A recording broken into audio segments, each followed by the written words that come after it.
Hi guys, this is Michael from the Board Games Chronicle. Today I have a really interesting material for you. We'll be talking about Total Domination, a recent game from Phalanx Games. And what we will do today, we'll create kind of a teach and play material.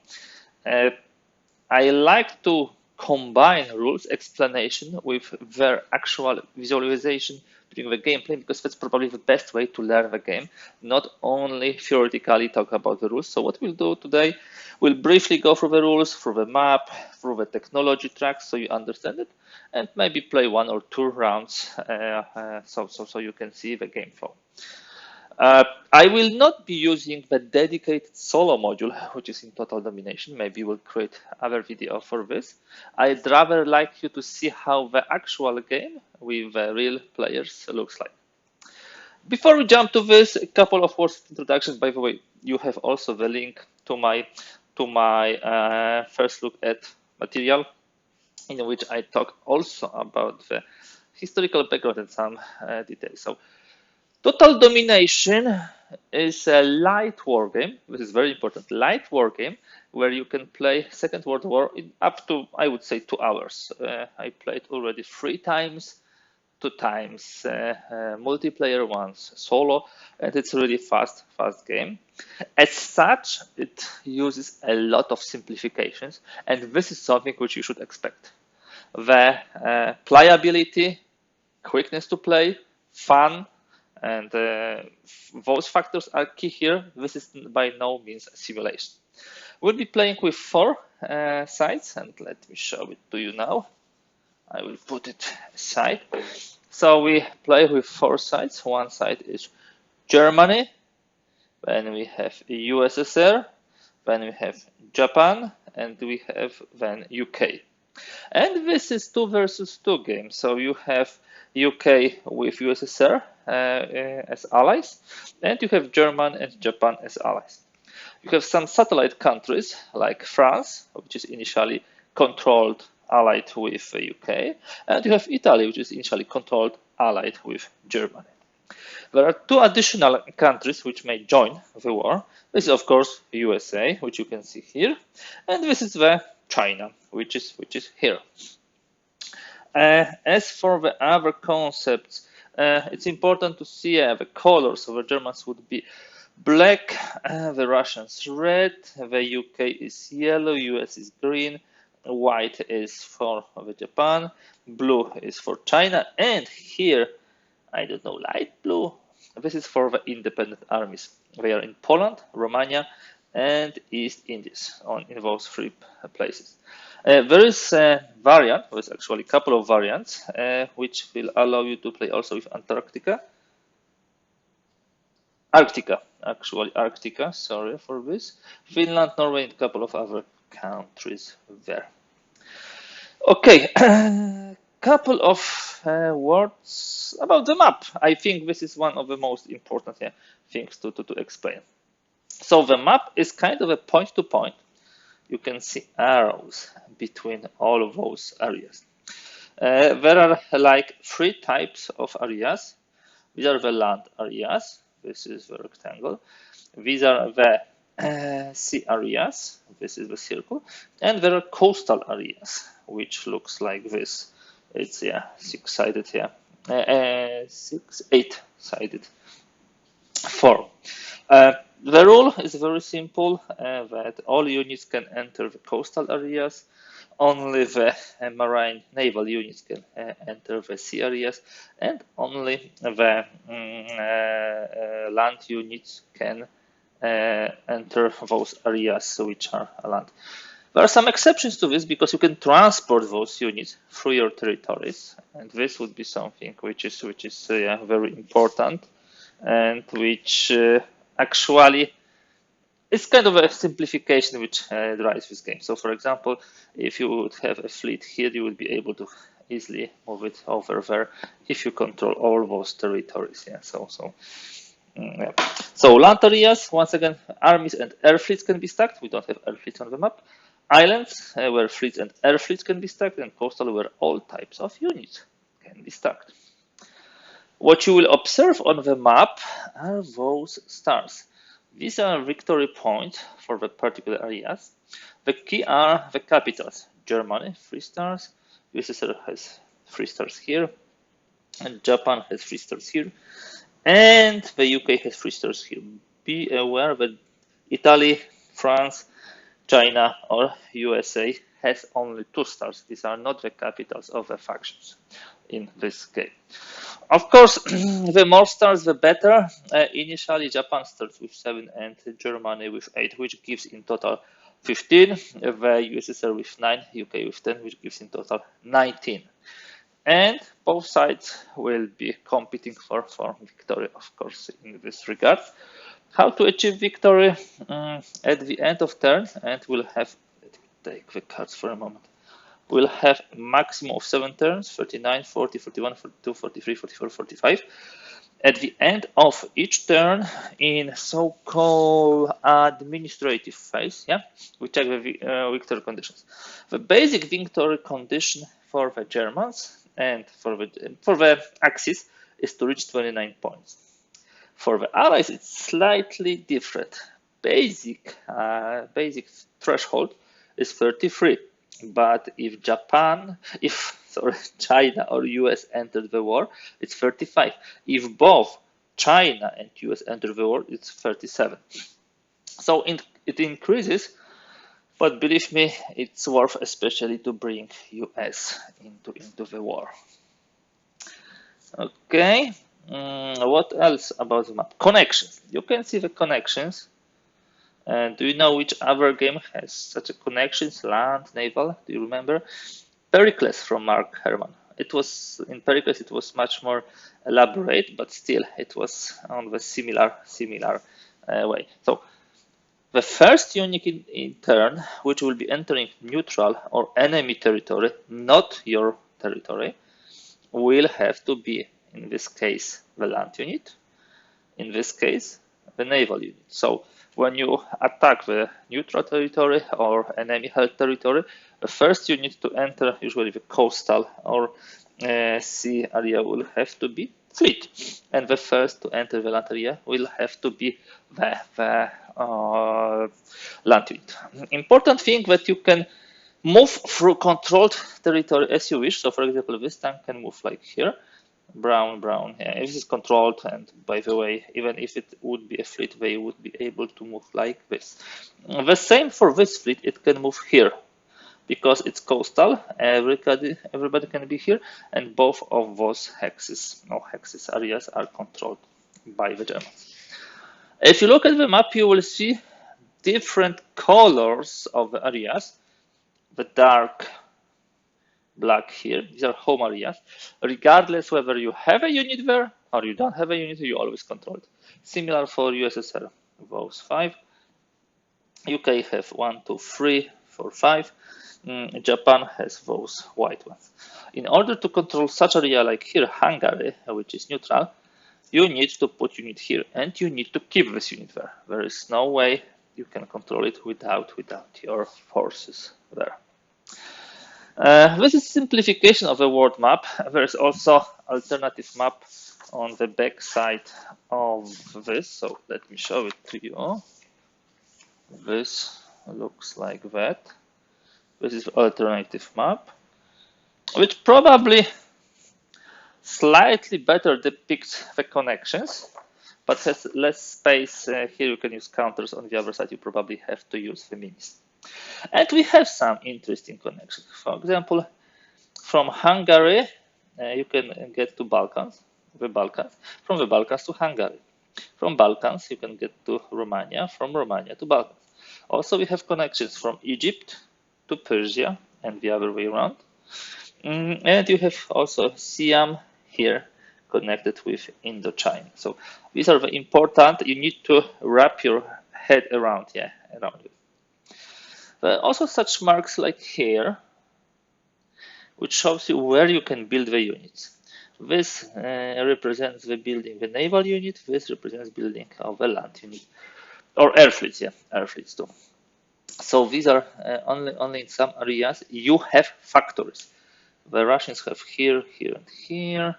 the UK has in India, in United Kingdom, Canada, and Australia. Japanese have here in Japan and in Nanking, so in China. In Manchuria, they cannot build, so only 2 places. And this is a weak spot, I would say, of Japan. So few spaces with building capabilities.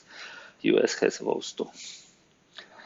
Okay, let me see what can else tell you about the map. Yeah, we told you about the units, land units.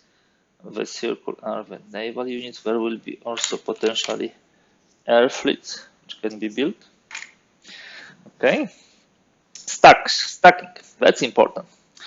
In the capital, you can have up to 4 units. In a non-capital, you can have up to 2 units. So both in 2-star and 1-star areas, you can have only 2 units. In the center of the map, we don't play with Arctic expansion. You have 2 tracks. One is the China track, which requires 2 progressions, and the other is US track, which requires 4 progressions. When Axis attack those countries like China or US, this is being progressed. Also, the land-lease action of the allies can progress. When it reaches those markers, then particular nation is in war. And of course, this threshold is increased, and those areas are part of the allies. There is a supply here, namely that you need all your units to have uninterrupted line of control territories to home areas, but that's rarely a big issue. If you don't have, you simply cannot move or cannot fight. Yeah, so that's how it works. So not a big deal in this case. Okay, now a couple of important things. I told you about the moves, how we can do them. The attacks. In order to attack the enemy, you need to be adjacent to him. And for example, this is completely okay to have a tank here and attack here. You just cannot move here.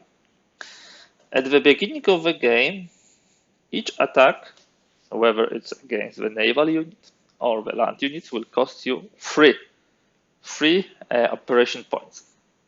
Every move will cost you 2, and every build will cost you 3. We can see this here, nicely shown. This is a movement of the land units and of the naval units. This is destroying of the land units and naval units, and this is building of the land units and naval units.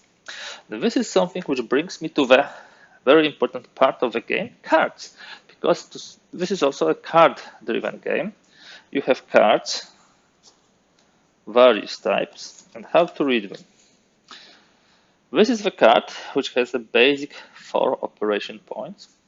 It can be used for this technology, or it can be used as an event by that faction. This is German faction. This is the, you can see, oh yes, this is the UK faction, this is the Russian faction, this is German faction, this is Japanese faction. So actually, you can use the card for the various purposes.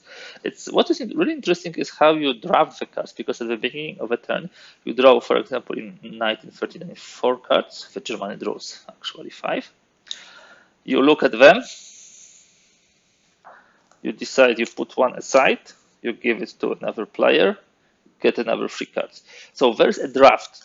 It really minimizes the randomness of what cards you have, and it also creates some interesting strategy planning, because I can't give this card to the USSR. It's 7 operation points. It's highest value, but on the other hand, I don't know, this card has this cool technology will decrease production of tanks. So what as a Germany should I do?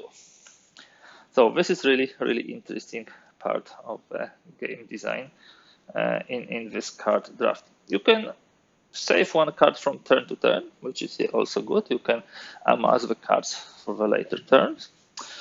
And yeah, the number of cards is changing. You have 4, 4, 4, 5 for Japan per harbor, 5, 6, 6, 6. So it will be increasing.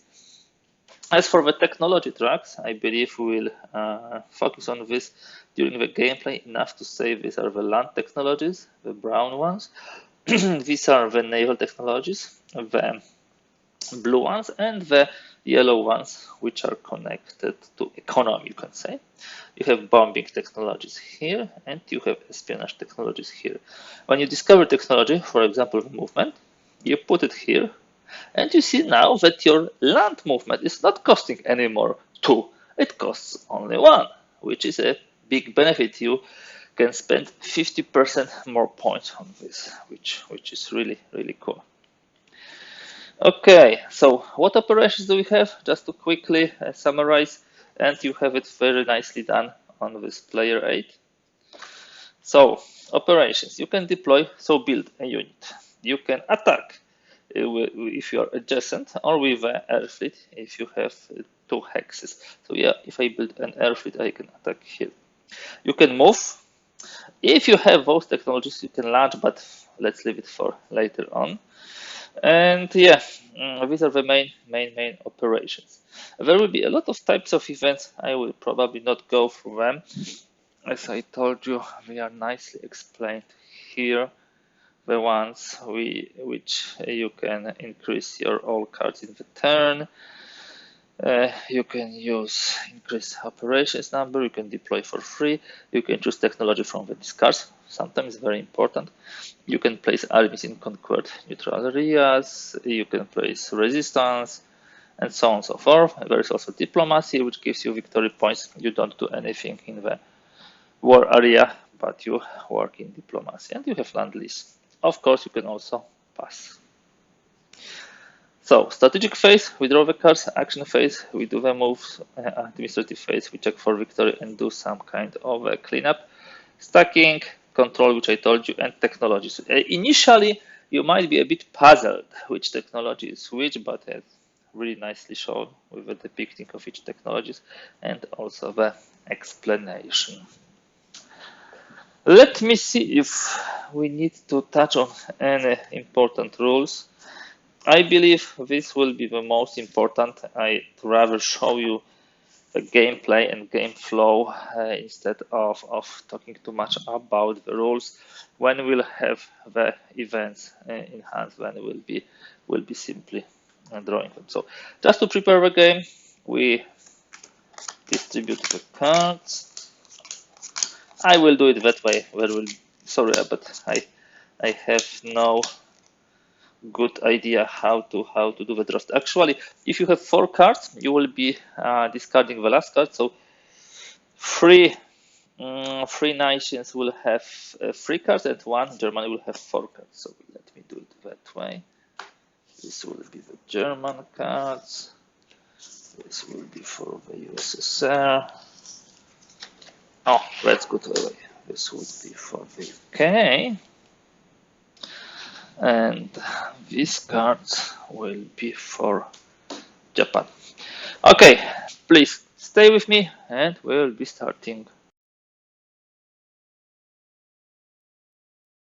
Let's start now the game. In order to present how the game will progress, and of course we don't have 4 players and we would like to show the 4 players game, let's choose a card which we would like to play for technology. That's usually what you do as a first step. You look at the cards and you think, okay, which technology possibly will be good for me? Germans doesn't have any good technologies, unfortunately, and not a perfect event, but what they can do, maybe they can take this espionage as a technology. So let's remember that they would like to do this one as espionage. The UK, what kind of cards do they have? Movement of the land units. This is building of the naval units. So I believe they will leave this. I'm doing this what the players would do. It's simulating their behavior. Now, the Japanese have 3, 6, and 5. And this is a nice technology, provided you have those technologies. You see, in order to have these technologies, you need to have those 3. So there is no very good technology for Japanese unless they do the movement of tanks, which could be also a good way. Now, we go the clockwise. They have bomb, and enigma, which are not very cool. So I believe they have no card which can be used as technology.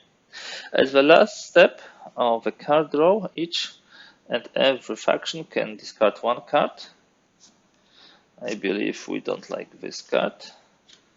And draw one. Would it be better? Yeah, that's better because that brings the tank's movement. So definitely the draw was positive for the Germans. Now, they have this technology of a ship's building, but still they can discard maybe this 3 card. The cards are from 3 to 6, so there is a high chance more operations will be provided. Yes, 6 operation points. Good draw. Now, the Japanese have, what kind of technology they have? They have tanks moving, which is good. And with 5 and 6 cards, they will not be risking of discarding one card. And USSR definitely has to do something with the card. He will leave those 6, and will get rid of this 3 in hope of a good technology draw. So they draw the tank movement, so they will probably also play it. And then we go from the Germany to UK, Japan, and USSR, and play cards or pass in a cycle. The trick is that in the next year, it's UK who will be starting, and they will be going counterclockwise. So let's assume that in the first turn, German plays for this as a technology, doesn't show anybody what's here. We'll do it during the administrative phase. This is what the UK plays as technology, this is what Japan plays as technology, and this is what USSR plays as technology. Now, what our Germans can do. They have one event which will give them victory point, and then they have 5 and 5. One thing which you can do, if you don't spend the full number of points, you can reserve 1 point by putting like this. So what we'll do with Germany, we'll spend 4 points, we'll save this card, and with the 4 points we'll build 1 U-boat, which will be hampering the play of the land lease, and we will build 1 air fleet. Air fleets are, I think, optional rule, but I really like them and believe we should use them. Is this the only space where I can use air fleets? I can potentially put them here, but that doesn't make sense. And here we don't have space. As for the U-boats, what they will do, they will increase the value of the card, which has to be played by the allies to do the land lease. I believe with 1 U-boat they have to play 4. I'm just checking, guys, because I don't have it handy. Okay. I believe this is exactly what causes this. The map, the units. Okay. Special C unit. Exactly. How does it work? Action pass. Okay. It will be most probably in deploy. Oh, here it is. Damage marker. Yep, it costs 2 operations to deploy a U-boat. This cost cannot be modified. So as you can see, the cost to deploy, for example, the tank can decrease from 3 to 1, but U-boat will always be 2. Similar for the air fleet. And now the land lease. The land lease is probably place where we would have, this. Okay, don't have it handy. Can check it later on. I believe now the land lease costs for the allies. What UK can do? They can start building some stuff. They can build for 6, and we put this to discard 2 units. I believe we would like to have some fleets to prevent any incursions in most important areas, so also in India. Now, the Japanese has 6 and 5. which is pretty cool, but I believe they will also invest in building of the units. They will build one more fleet here, and I believe they will build another fleet here. Now, the USSR, what they can do, 2 6s looks perfect for building of the units. So it goes here, and they take 2 more tanks. One here. Okay, they can build here, and one in Ukraine.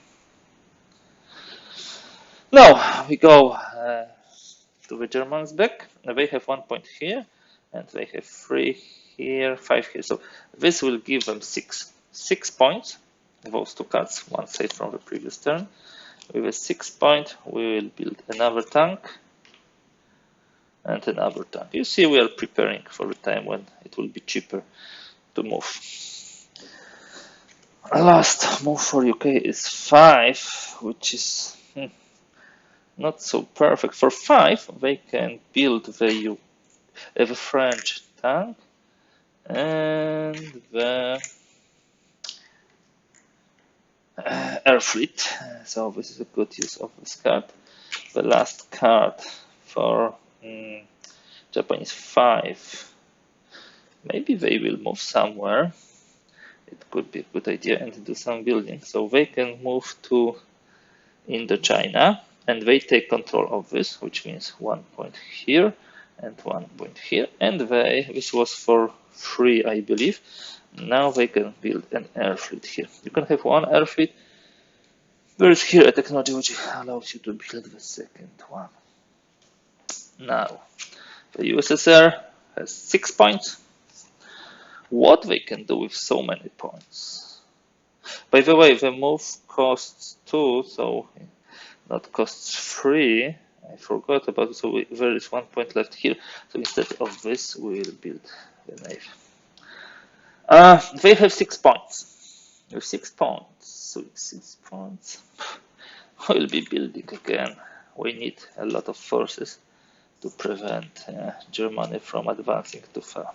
And the Germany has the last card, which is free. Not a big card, unfortunately. But what they can do with the free, they can use this plane to attack this area. It costs 3 to destroy tank, and it costs 3 to destroy navy. So I believe we will destroy the navy here. We have two hexes off. Right. That finishes the action phase, and we go to administrative phase. Check the win condition. Nobody has won. France, Italy may switch sides if they are occupied. They are not. We remove damage markers. You can, if you occupy home areas of the enemy, you will be placing such damage markers, which prevents opponent from deploying units there. Now we can use the unused fleets, air fleet, strategic bombing up to 2 areas away, and we place the damage marker. So now there's no way to do it. And next thing is, we refresh air fleets and technologies become available. What Germany is doing is getting faster tanks. Germany, I'm sorry you cannot see this, but as some other countries will also have this technology, you will see it. Here's the production of the navy. And already from the second turn, you would have completely different paths of all the factions. UK will be quicker in building the ships. Germany will be better in moving the tanks, and so on and so forth. So movement of tanks for Japan, and Japan is, I believe, here. Sorry, we changed this in a wrong place. This is Japan, and UK is also not visible to you. Sorry for this. So I will show it later on to you. And I believe USSR also have a quicker tank movement. So now moving of a tank of a land unit costs only 1. It's very good, reasonable price. What do we do now?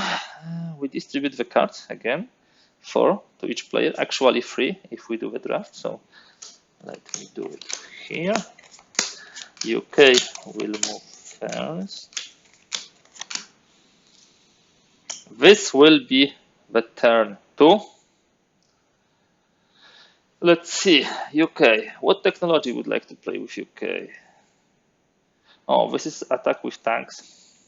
Not sure if it's best technology for them.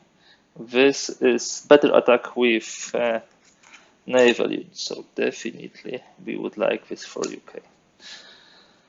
Japan, what do they have? They have better attack with naval units, so yeah, they will leave it as their technology. You see, this is not certain rules that you need immediately choose the technology at the beginning of your turn, but it helps simply to make sure that you will not make any mistake and play a card which you would like to put as a technology. The USSR, oh, they have tank attacks. So believe me, that can hurt the Germans if they can attack and move quickly. And what the Germans will have, they have also tank attacks. So even though this is 2 points, I will not use it for anything else. So now everybody has already selected the cards. What can happen now is we can discard 1 card, 3. I believe discarding 3 is always a good option. You can get 3, but with some event. Here we have 5 and 3. We discard 3, although this is 1 victory point, and we draw 4.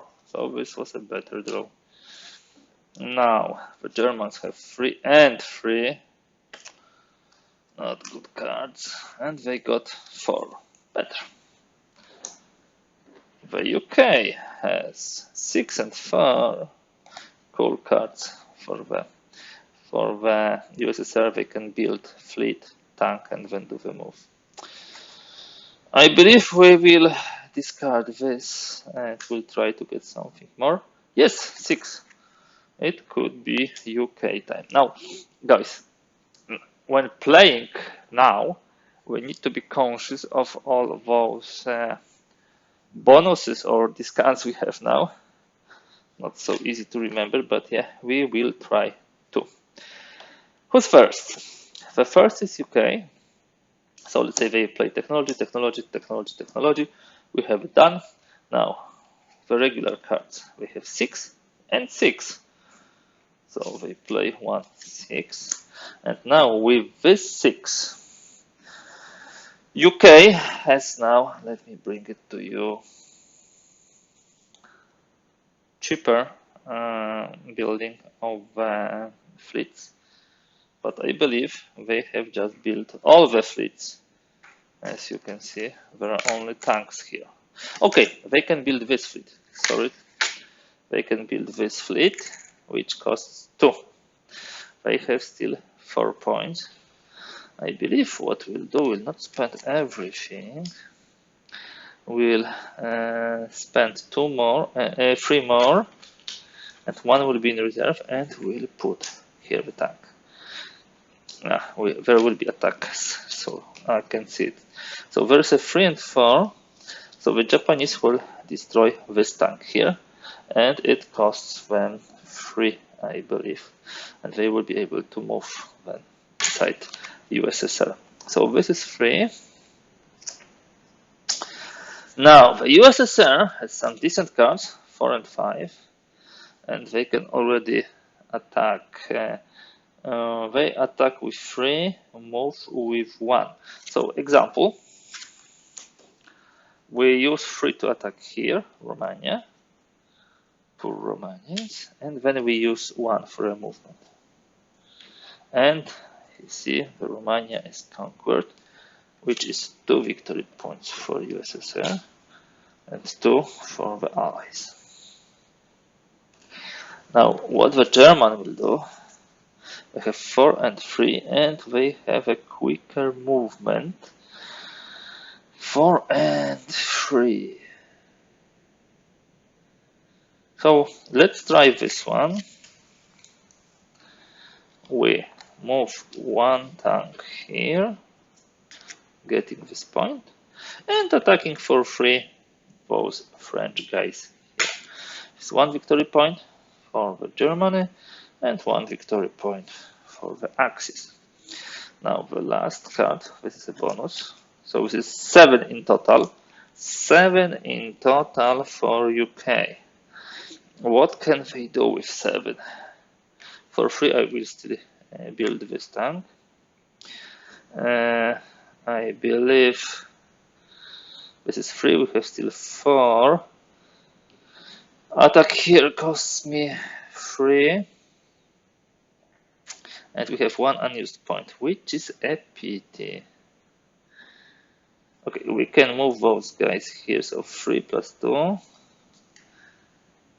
We'll be fighting with the U-boats, and we'll move those guys here, so at least we'll get 2 points. 1, 2, 1, 2. Now, the Japanese have 4 points, which is cool. They will do some tank movement. They will destroy those guys for free, but they cannot move there. Oh, by the way, what they can do, they can move from here to here and destroy those guys for free. 1 for movement, 3 for attack, 1 more victory point for them.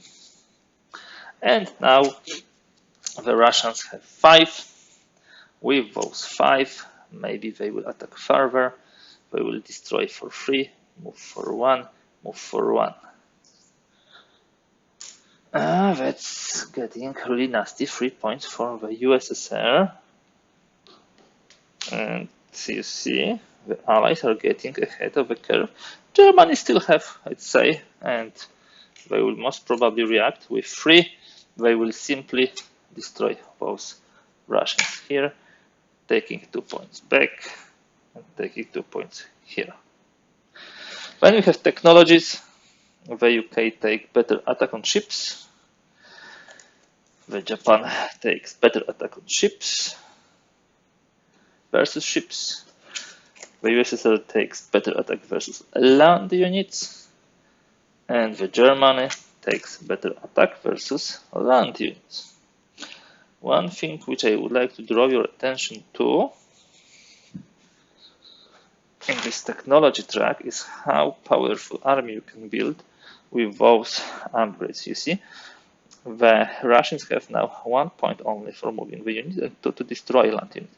In order to get additional bonus, so get from here to here and destroy with 1 hit, you would need to also get this yellow technology, which allows you build the tanks cheaper. And then once they have it here, they can move it here, and not only move with a cost of 1, attack with cost of 1, and deploy with cost of 2 land units, but in coastal areas they can attack the naval units with a cost of 2, which is really cool. Now you can say, okay, how I will make sure I get good technology? Is it not a random? There are 2 things which actually balance, 3 things. One thing is that you are doing the draft at the beginning of the turn. You get some cards, you are getting cards from your colleagues, you can get the card you need. This is the first thing to do. Second thing, if you have 2 good cards with 2 good technologies, you can save 1 card to the next round. And that way, you can make sure that next 2 rounds you have good technologies. And 3, you have this event, which I was showing to you. Let me check it. Oh, this is the event. This is the event for UK. This is the science event. It allows you, if played, look at the whole discard pile, choose 1 card and play as technology. So guys, you might think, oh, this is random. No, this is not random. And this is really nicely, let's say, designed. I also like that what happens on the map is rarely random. All the moves, attacks, deployments are predefined in the cost. What changes is the sequence of play, cards you are getting, although you can always discard 1 card, and with Enigma you can discard 1 card and choose out of 2. It also balances out what cards you get. All in all, I believe we will pause here. Yeah, the game will get more and more complicated with each turn. Things start to change on the map. Probably Japanese will hit more in this direction. Maybe they will get also rid of China at some moment in time. Here will be a huge clash. Oh, I'm sure of this. But what I wanted to do and achieve with this video to show you how to play the Total Domination. You can see this is a fast playing game with really nice balancing mechanics for the randomness, for the technologies, for the fight, for the card draw. It's a simplification of World War II. Let's all remember this and let's repeat it once again. This game was designed to be fun, to be beautiful, to be quick, and to be also replayable. We, for example, played this game twice during the evening. It's completely possible, yeah, to do it that way.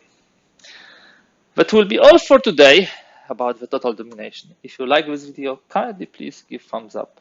If you'd like to see more videos like this, kindly please subscribe. Every subscription is important for such a small content creator like the Board Games Chronicle. On top of this, I would like also to encourage you to use the comment section below this video, share your questions, experiences, maybe some observations. Thanks for today, and bye.